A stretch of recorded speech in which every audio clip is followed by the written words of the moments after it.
Man, what? Let's get into this run that Durk on. I don't care what nobody say. Every time you hear Durk hit that, man, what? Man, you know for a fact he about to take that verse completely left and go super saiyan crazy. When every time I don't think I've actually heard Durk say "man what" and then come with a bad verse. Like I feel like sometimes after the "man what," Durk take it too far left. Like Durk, you gotta be a little bit careful with how relatable and how realistic you making these verses start to sound now. Cause I'm like, we all watching the news and you see how things playing out. Be careful, Durk, on how realistically you are making these verses feel. And I think that's why Durk is just a household favorite at this time right now. I feel like that run that Durk going on right now, where it's like every time you hear a verse from him, you're like, damn, I ain't heard a bad Durk verse in a long time, and especially when it come on a feature. But speaking of just new Lil Durk, he just put out a joke to basically today, this Friday. It's called "Piss Me Off," and that's following the feature from the Nardo Wick joint. Oh my god. And I seen the debate last week on Twitter, and I was just too lazy to make a video last week when the debate was hot and it was in the midst of it going on. Who had the best verse on the remix? And I don't even think it was up for debate. That Lil Durk verse was so crazy. So I'm kind of thinking like, are y'all debating and arguing for who had the second best verse? And this is the time real quick I want to say free Pooh Shiesty, because Pooh Shiesty on that song would have been it. That would have been the icing on the cake. I see Lil Baby want to get on there and whoever else y'all think of. But Pooh Shiesty, you would have got a big brrrr. Man, listen to what I'm telling you. You would have got a brrrr on that. Boom, boom, boom. Oh my fucking, come on, dog. Pooh Shiesty would have murdered that joke. You would have got that off that mother after that fucking knock. Who the fuck is, oh my, come on, dog. Pooh Shiesty would have murdered that joke. But yeah, this running Lil Durk going on right now, I don't think you can kind of compare it. Like even the joke, it was him, her, and Lil Baby on. And it was originally the song was her and Lil Baby. And then Durk just him put on a remix of that situation, he make it just 20 times better. I just feel like this part of Durk's career, you can't go wrong with a Durk feature. And I feel like Durk almost to the point where mentally he probably just don't care, where he's kind of like, however this gonna play out with me and the police and whatever situations I got going on, it is what it is. I'm gonna give the streets my best verses possible. I'm gonna give them the realest shit that they ever fucking could imagine. And when you hear this shit, sometimes it's like literally hearing Durk verse off of the remix Joan Who Was Smoke, and then hearing his verse on the "Piss Me Off," and then literally just how the news is playing out. Like, bro, this little nigga just a little bit too real for TV at this point. Like, he just going too crazy. He just talking. I'm like, literally, when I'm listening to him on a remix, I'm like, yo, you gotta relax, nigga. Do you like your freedom or nah? Because this nigga talking too crazy right now. And then it's literally like like, come on, bro. Lil Durk is too real for TV. So even debating on some make-believe cool ha-ha shit, like who got the best? No, Lil Durk by far had the best verse on that fucking remix. It's not even up for debate. No battling for the second. Like, and don't get me wrong, Twitter, y'all had me for a second. Y'all was really going crazy for G Herbo. I'm like, hold on. I literally had to listen to this song 50 times because I'm reading shit on Twitter and I'm like, are we listening to the same thing? Because don't get it twisted. I feel like 21 Savage kind of went crazy on the jump, but then I was listening to the G Herbo joint. I'm like, yeah. But then I'm like, if Pooh Shiesty was out, which one of these niggas would I replace him with? The G Herbo joint hard, but I know that Pooh Shiesty joint would have been harder. Like, I feel like you need 21 on one of them type of songs, because I feel like 21 was one of the niggas who was ushering in this form of like music, like outside of course the Chicago drill, but like I don't know if 21 kind of get his just due for where he stand on drill music, and maybe because he don't put himself in that box, but it's just like G Herbo was cool. But if I could make a replacement, I would have definitely free Pooh Shiesty. You probably could have put Big 30 on there. Like you could, I'm not even gonna say take G Herbo off, but because Pooh Shiesty locked up, if you'd have put Big 30 on there, just because I feel like the brr, it's highly recommended for that song. Like it's really recommended for that song. Like I don't know. That's just me on my fantasy football type of shit that I was thinking about. Like I said, the piss me off jump from Durk, I think it just keep adding on to his legacy right now. His play, the run he on right now is immaculate. And real quick, before I even get into this Young Thug breakdown, and Young Thug is back. Like, And I'm not even gonna say he back because that fucking YSL joint project was hard as shit. He had hits on it from Ski, Slatty. So I'm not about to say he back, but I do want to give y'all a full breakdown on that Young Thug new album review. But I'm gonna tell y'all real quick, especially for the people who you gonna get hip to this video via Twitter. I'm kind of going like, it sounds like Soulja Boy trolling with the YB fans is irritating shit, but I'm not gonna hold you. You niggas, and I'm gonna say you niggas because I get it. I'm a LeBron stan. I probably go the same way for LeBron. I get why like niggas who fuck with Jordan, they gonna stand hard on their fuck LeBron. Because that's how y'all niggas make other people feel. Like, I want to get into fucking NBA YoungBoy music. But his fans do make it extremely hard to give him a fair chance because you keep trolling niggas, oh, YB better, this, that, and the third. So you make it hard for niggas who are casual fans to him, who trying to get familiar with him. And what y'all got, the difference between basketball and rap, you need talking heads and you need other people to validate and open the door for your favorite artist so they can go to the next level. And I know all of the core fans, you don't care if they get bigger. That's just your favorite artist. You're going to ride for your favorite artist. I get it because I do the same exact shit for LeBron. But in music and sports is a little bit different because niggas can actually go out and put stats on the board, win championships, and shut niggas the fuck up when it comes to sports. But music is a little bit differently. You need, for an artist to really be able to hold his nuts and say he reigns supreme and he the best thing, nigga gotta be able to tour. And I'm talking about tour. I'm not talking about doing 1,500, 2,000 venues. I'm talking about like the goal is arenas and stadiums, 5,000 venues, not the 1,500, not the 2,000 ones. Because he already there on that one. You want him, just if you really are a real fan, you want to see him fucking kind of exceed. And I think y'all can even think of it, just even if you want to keep it on music. Look how the Bobs turned some motherfuckers off with Nicki. You gotta be careful with that. Nicki is such a big superstar and know how to make hit radio records. It don't matter how ruthless her fans are. They can just tear you apart. It don't matter. And you and the casual fan can be turned off because guess what? She'll catch the casual fan on the radio. But for NBA YoungBoy, he don't have a radio play. He don't have the award shows and all this other shit. He don't have no commercials like fucking Lil Nas X. So y'all gotta be careful. Like, that's really y'all guy. That's really who y'all riding for. That's really you real fans of him. Be a little bit easy on how trolly y'all want to be with how you riding for him, because it can be a turnoff, and it do. Because sometimes it's like, nigga, if I'm fucking searching Lil Durk name on Twitter, I don't want to see a million niggas just trolling him saying wild shit about NBA YoungBoy. Like, cause that's gonna make me as a Durk fan be like, nah, I ain't fucking with that nigga. I'm cool. And guess what? Durk is reaching endless radio play because he's going to get on all the big remixes. He going to be on these videos. He's going to be in these songs. He going to do this. So he going to find his way regardless.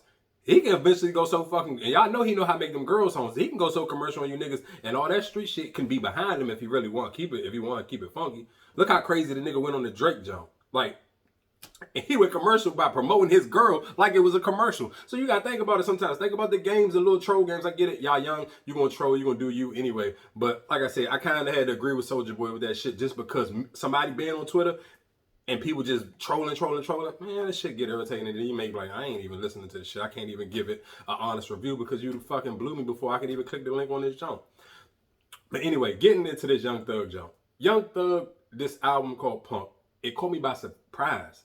Cause it's like, nah, Young Thug really on here rapping. And don't get it twisted, Young Thug, of course, out behind the melodic tones and the way he changed his voice, you can always catch Young Thug talking that shit and really going crazy. But I'm talking about, no, he's being very clear on what he wants you to hear what he's talking about. Even with the intro, it's kind of like, damn, it's almost like he rapping, but it's like on some spoken word type shit. And it ain't like snap your fingers spoken word, but it's very mellow. So you can hear him clearly on what he's saying, him getting into details on, how his mom and dad split up, how his mom got hit by a car. Like, shit, I can hear this clearly. This is probably the first Young Thug shit where I'm kind of like, no, I'm really hearing what this nigga saying. And I guess my only gripe that I wish Young Thug would have did, because he's rapping so clearly and he's choosing such a mellow tone of voices. I wish he would have got a feature with like Benny the Butcher or Conway or one of those, shit, probably both of them niggas, because I feel like those niggas bring that type of energy to those type of beats that he was choosing. Man, J. Cole went crazy on it. J. Cole was like, nah, I heard the assignment, nigga, and I'm going to overdo the assignment on this situation. And real quick, we're at one sidebar. That Summer Walker and fucking JT song was pure fucking trash. I don't want to ever seem like every time I come on here, it's going to be a love fest for niggas, because that shit was like, what the fuck is this? Like, that shit needed, what the fuck Dirk say? Do what the fuck Nado said. Like, nah, motherfucking nah. Like, no, bro. That shit was ass. That Summer Walker JT shit was not it, Jack.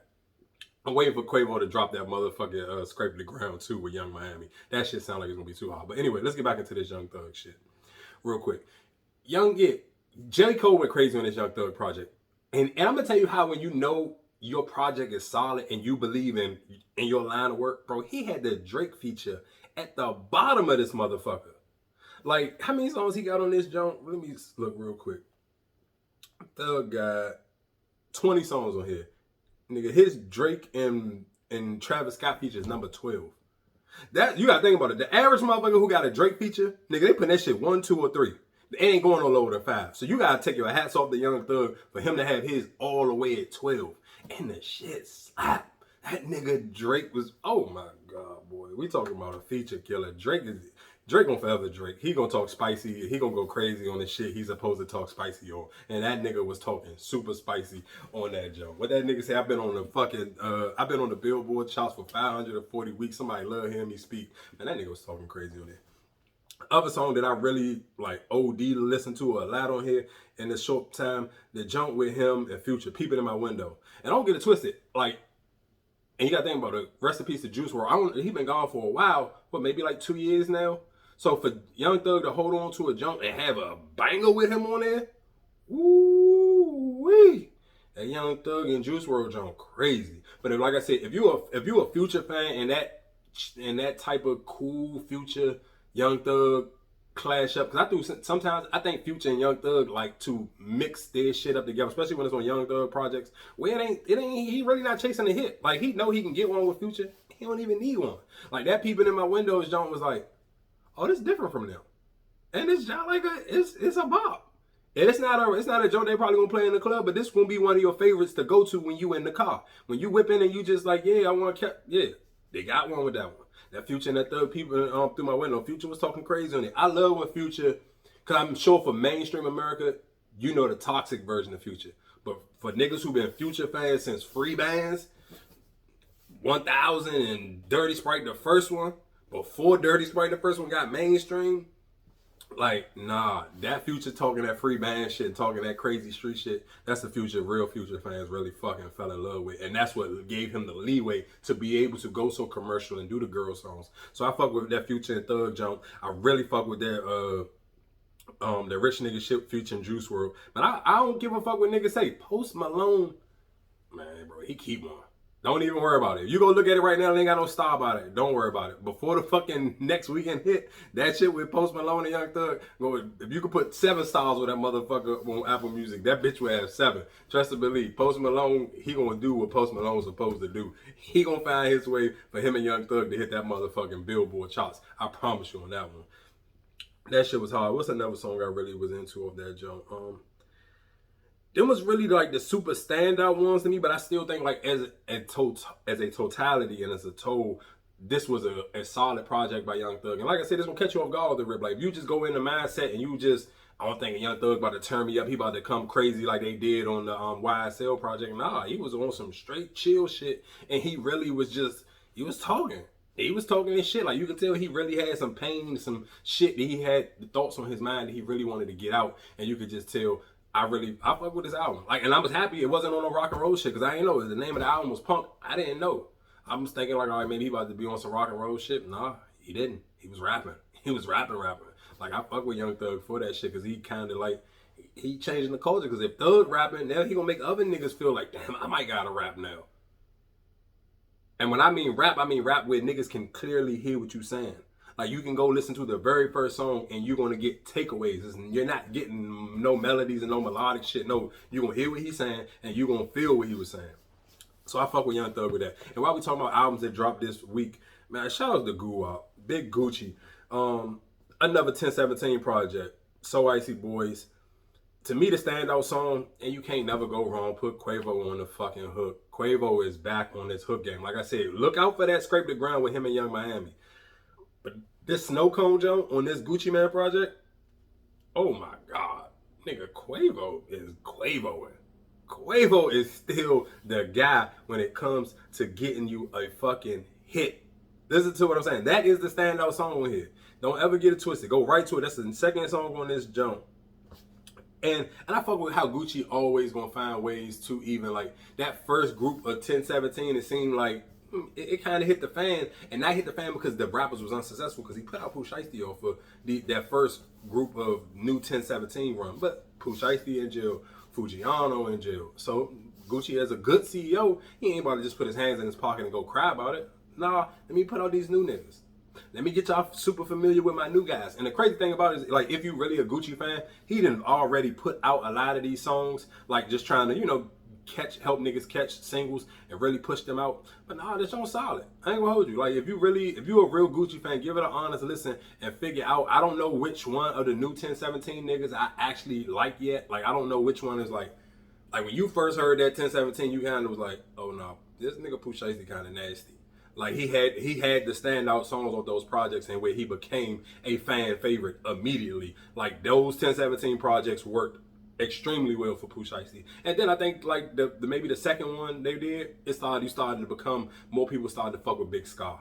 Where it's like, I never really caught on to the Fujiano thing, where it was like, he was kind of like, I'm cool without him. But Pooh Shiesty, for that first run, the first one or two of them things, and I think about like the second, third one, niggas really started to fuck with Big Scar. Don't get it twisted, Big Scar still held his own on this one, but out of the new niggas, I can't really give you a hot take right now to say which one of them I think gonna be the star for this project. But I say fuck with it. I say give it an honest listen and really get into the new 1017 that what Gucci got going on. Like I said, this just was a quick review. I just wanted to sit here and say Durk is on an OD run, but Durk, please be careful, cause nigga, you rapping a little too real for TV.